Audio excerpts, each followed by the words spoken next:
welcome to the next video in this 2026 bootcamp. And this will be talking about supply and demand. I feel like if you understand supply and demand, the way you see the charts and when you're picking your POIs, you will know a certain way to pick your POIs. Yeah. So let's just dive into it. So when it comes to supply and demand, they are easy to identify on the charts. We have something like this rally, then base consolidation, then rally. Now this rally, this like momentum. When the candles start giving you momentum, when the body start closing massively, do you get this is what we call rally here. Then this consolidation in the mist here is what we call the base. So this is rally based rally. That means we had momentum push, then we had a little consolidation. Now, what you need to understand is that without supply and demand in this market, yeah, the market cannot move. What is supply? What is demand? Supply is when sellers are willing and ready to sell. Yeah, when they are willing and ready to sell. While demand is when buyers are willing and ready to buy. Like we go to the market, we demand, oh, okay, I want to buy this, I want to buy this, I have the money to buy it. That is demand. Then supply is that okay, people are demanding for this, I have it available, and I am willing to sell at this price because they must agree at a particular price before the sell or the buy can be made. Yeah. So that is supply and demand. Now, when you see an area of consolidation, right, like this, that is price trying to accumulate money, accumulate liquidity. I want to use the word liquidity, but we've not gotten there. But it's just price trying to agree, the buyers and the seller fighting to see who will win the battle. If at the end of the day the sellers from here push this price downward, if at the end of this consolidation they push it downward, that means they won. But if at the end of this consolidation the price now went higher, that means the buyers won and the sellers lost the battle. Now what will happen in this scenario is that as that fight happened there, any institutional reference, any buyer that has huge money, they will not buy around this place, they will not buy around this place, they will wait for a year because they know that a lot of orders are here. Like a lot of people want to buy around here, a lot of, because of the fights that has happened in the past, they know that a lot of orders are pending here. So any reasonable buyer will wait here, and when price comes here, they will join the next buy. It's just as simple as that. Yeah. So demand and supply are zones in the market. They are zones, not like one candle, one line. No, they are zones in the market, just like this. It's now me and you that will now know how to take our POY inside the demand and the supply level. Yeah. Okay. So this right here is another one. We can see rally based drop. That means the buyers pushed it up, then it got to this certain level, probably a resistance level or a place where sellers are pretty active. So they fought for a while and then the sellers won. They pushed the price lower. What will happen in this scenario is that because of the large pending order here, if price comes here, if price retests here, more sales will happen to the downside. So this is why you can always buy from a demand zone, which is this is a demand zone, and you can also buy from a supply zone, which is this. Yeah. So it just goes on and on like this. I just wanted to know that a supply and demand zone are areas of consolidation before the massive push either to the upside or to the downside. So this is it. Demand and supply are zones or areas of consolidation before the massive push either to the upside or to the downside. That's what simply demand and supply areas are. And of course, note that you cannot trade them alone. If not, your SL will be huge. You can't trade them alone. Let me show you what that looks like on the charts. Now you can see after this, let's start from here. This is a push, then we got a push down, then we got this push and we got this consolidation here before another push, and then when it got here we got this massive consolidation here, yeah, before the push to the downside. Now what price will do is that when price comes back there, this area, when price comes back to this area, you see the reaction. Can you see the reaction? When it comes back to this area, price will react. If eventually they broke above like here, but price will first give that reaction that yes, they are pending order. You see, tap 1, 2, 3, 4. It tapped it 4 times and rejected before the buyers were able to break above this zone. So this is a supply area. Why? Because sell pressures are there, because people are selling for actively from here. That is why it is a supply zone. Let's see this one too. You can see this one did drop, then it rallied here, it rallied before this. Did a base here, then it's rallied again. Yeah, this is drop, base, rally, drop, base, rally. Yeah. Now after the rally, you can see this consolidation here. You can see the ranging that it did here. This is 4 hours. So for it to consolidate this much, you can imagine the hours, and then it did rally. So this is like rally base rally. Yeah. Now when you notice that when price comes back there, you see, you see, there was a base below, there was a base above. This one was for the sellers. When it is up, it is for the sellers. When it is at a resistance zone, this is like, let me show you something. This up here is a resistance zone, and this down here is a support zone. So that means, what this means is that buyers, they prefer this price. Let's say this is $100 and this is $1,000. Yeah. So buyers will prefer to buy from here and hold. When it gets here, they will sell their, because it's already high. I mean, you bought something at $100 and then it got to $1,000. Of course, you've made $900 profit, so you can sell. And then the sellers, this price, they are not willing to sell to anybody in this price. Is when market gets here that they will sell, because I mean everybody wants to make profits, so they will want to sell around here. So sellers will be active here selling.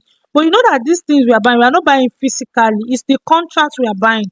So sellers will be actively waiting to dump their contracts from here. They'll be waiting to sell and push it down to this support. If buyers are not able to hold this support area, then price might eventually come, break above this guy, retest the resistance, and then keep running. But if otherwise, then sellers will just break above, retest, and then go. Do you get? So have this at the back of your mind. Have this at the back of your mind. So that's why you see we had a base below and we had a base above, and you can see the fight between them until eventually the buyers were able to push through, until the buyers were eventually able to break above this zone. Yeah. So like I said, this is just demand and supply. There is no C rally. Then we had this base, then we had another rally. Supply and demand, they are just areas that price can come into. You can see that even after a while, let me reduce this. Even after a while, when price still came to this right, to this base, you can see that price still respected it, reacted from it, showing you that yes, buyers are still protecting it. But because the buyers were not strong enough to go and take out this high, then they were able to push it down. And just remember, yeah, an area of consolidation before a massive run, an area of consolidation, and make sure that it also goes in line with your trend. Yeah, don't go and trade it outside your trend. Make sure that it goes in line with your higher time frame trend and your lower time frame trend. So in this demand and supply, is we that will now know which one is the other block, like how to pick our POIs. When we get to POIs, I will tell you about that. You see that I'm using Euro US so that people will not say, is it only on gold that it happens? No, it's not only on gold. I'm using other charts now. Now, this is a rally, this is a base, and this is a drop. Yeah. Oh, there was a mini base here. There was a mini base here. But then this is a rally, and then you see the base here before we got the drop. Yeah. Now, what you will notice is that this is a mini base. That's why I didn't even mark it. This is a mini base. This right here is the real base. This right here is the real base. And you can see price almost tapped to it. All these things can be manipulation. I think it's because of this mini rally that was here. Though price wicked wicked above it, but you can see all the candle closures respected this mini rally. Yeah, I think it was because of this mini rally that it didn't tap, or did it? I think it did. It didn't tap into this zone. But most at times, yeah, you will see price coming back to that base. Why? Because there are large orders. Okay, now look at this base. Just take a look at this base. You can see that price returned from there and then continue. Now, what you will ask yourself, you can see that this trend is going downward. We're creating higher, lower highs, lower high and lower low, lower high and lower low. Now, you cannot tell me that you now want to buy from this base here. You are not telling me that this is a base. You see, people were buying from me too. That's why when you are trading anything, use logic. Add logic to it. Don't just trade it like that. That's why you will see somebody will put, this is the pattern I trade. I trade only this. I trade just like something like this. This is what I trade. And the person will be making money from it. But you, because you don't understand the logic behind it, even though if you look at this pattern from today till next year, you will not make money from it. Why? Because you are not adding logic to it. You are not adding logic to it at all. How will we be in a downtrend and you want to buy from this rally? Does it make sense to you? Of course not. We are in a downtrend and you want to buy from this rally. Why don't you wait for us to get our MSS before you buy from here? Don't tell me that this is MSS. This is not MSS. This is a pullback for, I've told you guys before, this is a pullback for this leg. This is our swing high. This is our swing low. So until either of them is taken out, and none of them was taken out except for this guy. Do you get? So don't just add logic to it. So you can see price came back, tap into the rally, and an uninformed trader was buying from here. And they eventually served as liquidity for price to continue to the downside. Yeah.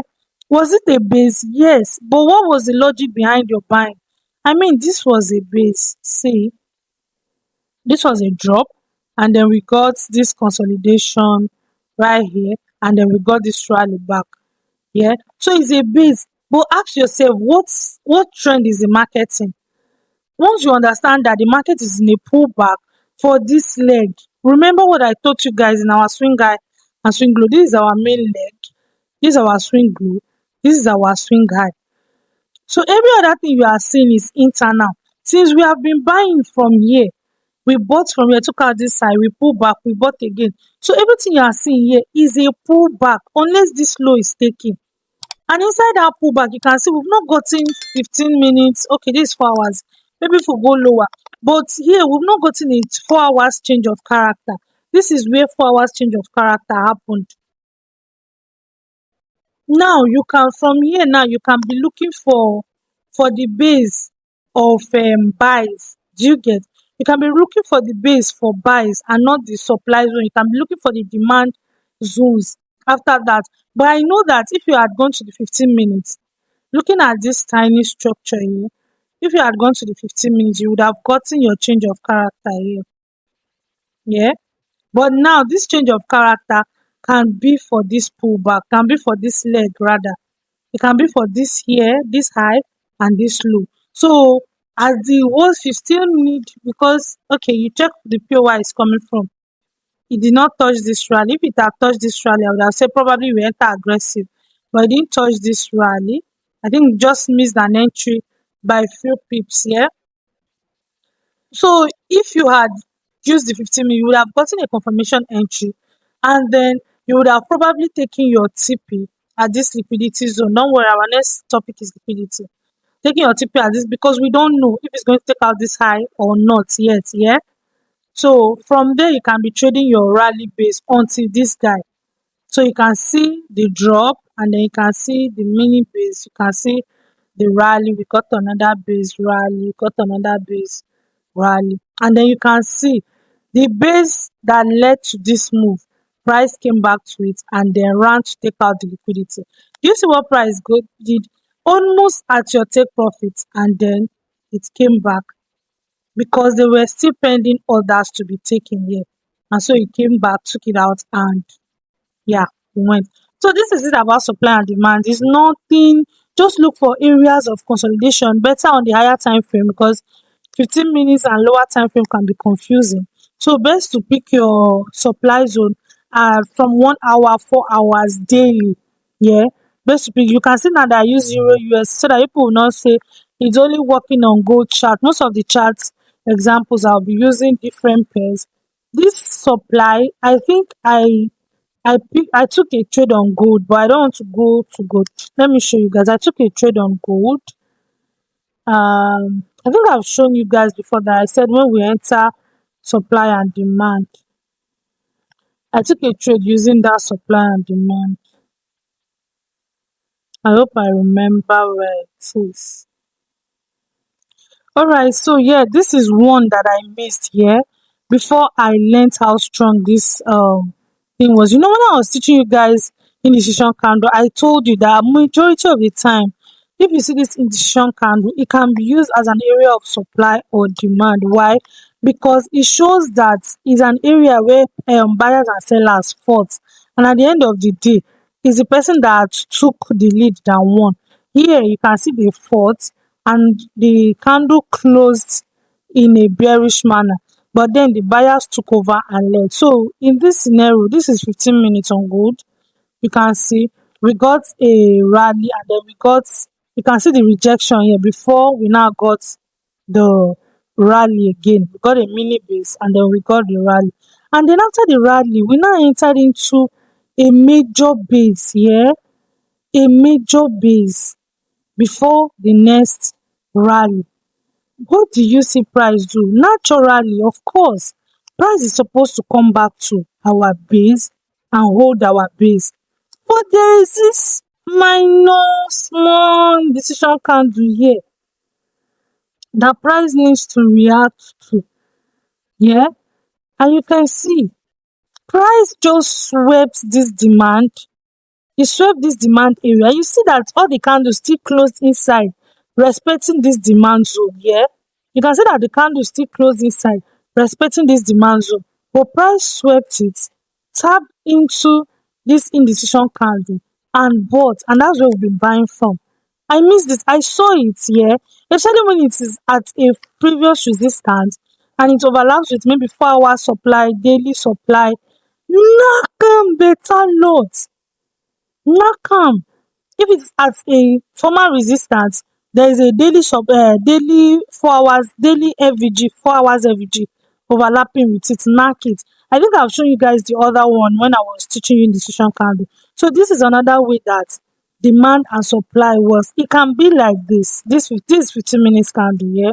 If you go to the 1 hour, you see that this area was just consolidation. You can even see from the rejection candle, see first candle rejected, second rejected, third rejected, and then the fourth also.